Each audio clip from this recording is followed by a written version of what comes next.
The pressures, the financial pressures of not having been paid, it had massive impact on us, both personally, Phil and I, and as a family. Phil developed anxiety and it was severe. So he struggled to function. Like his brain was telling him people were intending or meaning certain things when they weren't. So he was kind of creating conflict where it actually didn't need to be.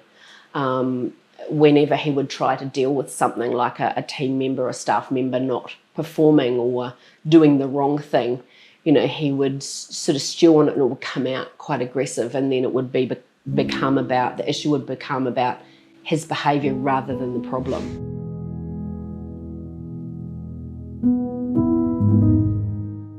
It was chaos. It was quite scary. We were just barely hanging on. We had some losses. We'd tried another coaching company and realised that we definitely needed help. They weren't the right fit for us. They didn't do trades-based businesses and didn't have templates for systems and processes ready to go. We met with Lyndon and decided it was what we wanted, and thank God that we did that, because we really didn't understand how much trouble we were in financially. We weren't going under, but if we'd have continued to price the way we were pricing, we would have.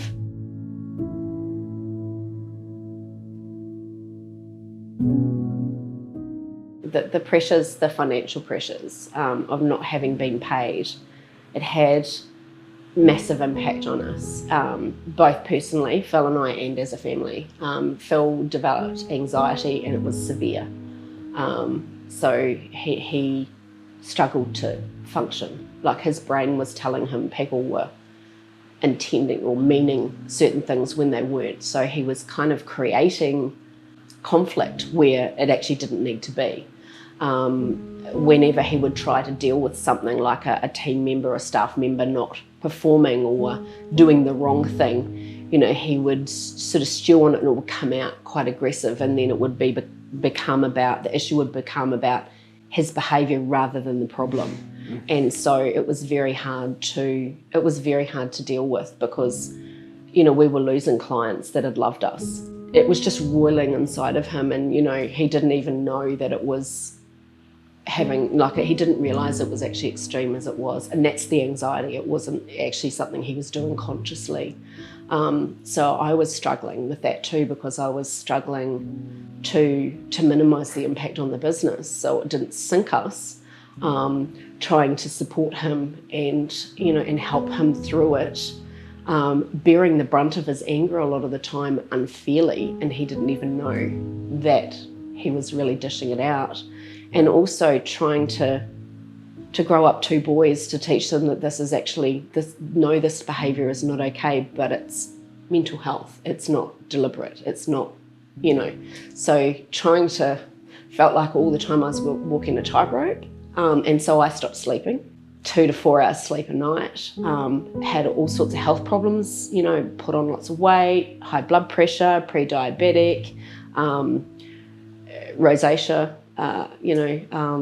hormone problems, all sorts of things. And it was just these are all just symptoms of the carrying that load of stress.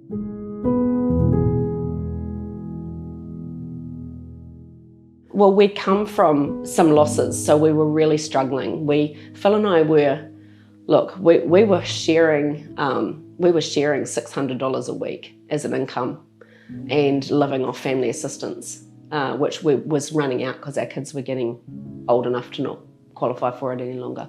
So, we did that solidly for 3 years to save the business. We also sold our house and put all of the money into the business to save it. And what we hadn't really understood at the time was when we were pricing too low. We were only pricing with a markup. We didn't understand, that the markup wasn't the margin. We didn't understand really, I guess, the difference between gross profit and net profit. We could see that we were making money, we were paying tax, but we had no money and we couldn't figure that out. We didn't understand why. and Profitable Tradie has taught us that. Like, it was very easy to see in the portal the information, the webinars, Jeff's financial advice and what have you. All of that kind of combined to really clarify very quickly what we'd been doing wrong.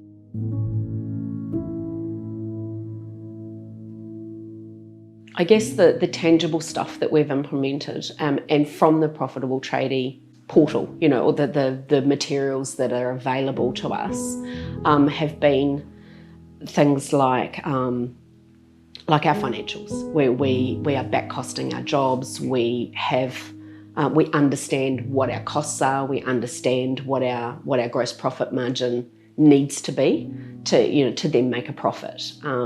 So financially, we've changed some things. We're using the Profit First system. I had read the Profit First book before we joined PT, and we were in such a bad space financially that I started it with 1%. They say, like 10% or whatever, but I started it and I was putting 1% into a tax account and 1% into a profit account, and then the next week I would take them out so I could pay current bills.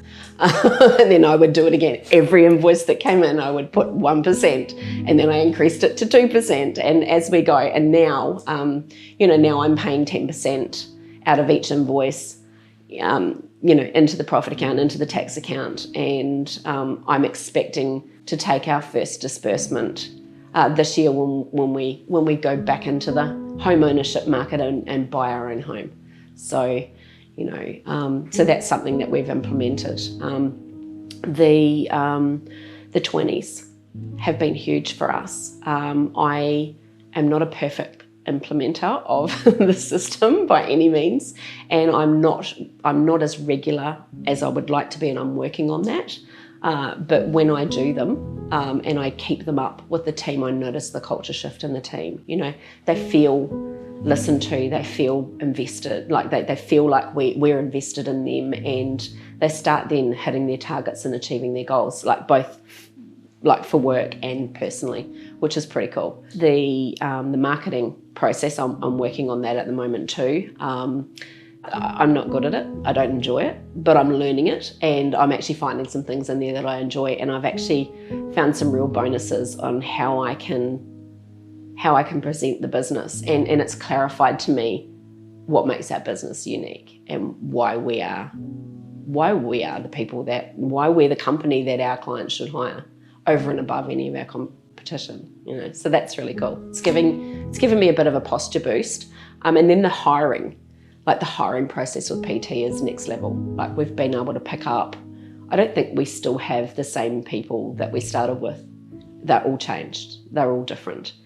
And yeah, I'm much more confident now about letting someone go who's not the right fit, because I'm happy in the knowledge that I'll get the right person through the process.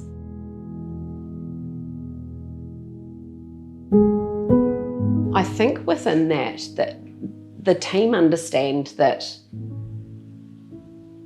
like, they're there because it's the right thing for them, that they're supposed to be there. And the ones that aren't there, the ones that are there and realise that there's some that aren't there, they trust that we're gonna resolve the issues. We'll either be able to upskill them or teach them or mentor them into the position. So that's something I sat on a supervisor that we had for a while because he was a great guy and a good operator, but just the wrong fit. And I mentored him. I probably kept him on for too long. In saying that, I've learnt so much from that process and from keeping him on for as long as I did, that valuable lessons that I'll be able to use moving forward anyway. And that's also something that PT's taught me, is that, like, it's never wasted.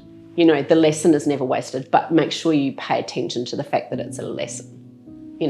Take a learning from it.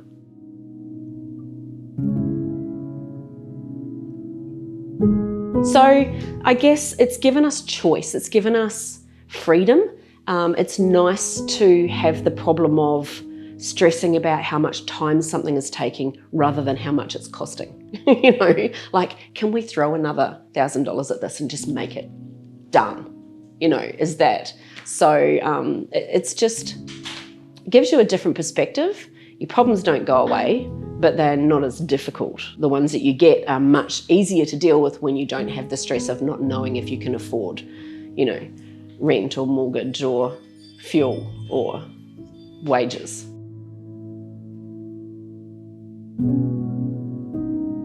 Following the process isn't just, you're not being an asshole, you're not being, a parrot of just copying other people, it's actually really important to do, and it works. So yeah, that was really cool. The other systems we have are an invoicing system now. So when the invoices go out, they get followed up with a text message and then a follow-up phone call or a text message or an email, depending on the client and how we roll. Like if they're new, it'll be a phone call. If they're existing, it'll be a text message or an email. If they prefer email, it'll be an email. If they prefer text, it'll be a text. It's awesome to me to not have to do all of those little things that just drain all of my energy. So it leaves me freer to do the things that I'm actually good at, which is going out and doing the 20s and, being on site and seeing the team and interacting. I'm much better in person with people than, sitting behind a computer. Yeah. One of the changes that that's happened with our team and the structure and everything since we've been in PT is this clarity with the roles. I wouldn't say at this point that it's perfect clarity, but it's a lot more clarity than we had, and we're actually still working on that. So it's improving all the time. So we have KPIs for the team now, and when we do the 20s, we go over the KPIs. It's part of it's part of doing the 20s, and it's really nice to see them move through a process with a KPI where we don't actually need that as a KPI for them any longer because they're doing it, and there's something else that they can be doing as a KPI that they can work on next to improve themselves. The results from everything that we've been through, all the changes we've made with PT, the most impactful on a personal level to me has been the changes in the family, like in my mental health and Phil's mental health, and our emotional maturity. Like we're growing in ways that we didn't even know we needed to, and that's flowing through in our relationships with our friends and our kids, most importantly with our kids. And it's also giving our kids the other side of the story. They grew up seeing us stressed and struggling, and it was like a negative thing, and now they get to see how we've been able to turn it around, how we've taken ownership of it. All of the things that we considered failures, we've taken ownership of those, and we've gone, well, we need to fix this. How do we fix this? What do we need to do? Some of those things have just been learning how to be better at what we do, or learning how to take criticism, or learning how to I guess be more confident, like actually not so much learning but actually being more confident, dealing with stuff that we carried in from our childhoods that I think everybody has. So I'm super proud of us that we've actually been able to own our journey. The bad stuff, the stuff where we sucked at things or we made a mistake or we completely fucked up, and then the stuff where we rose up. We rose up above it and we overcome, some pretty amazing things. So some hard things.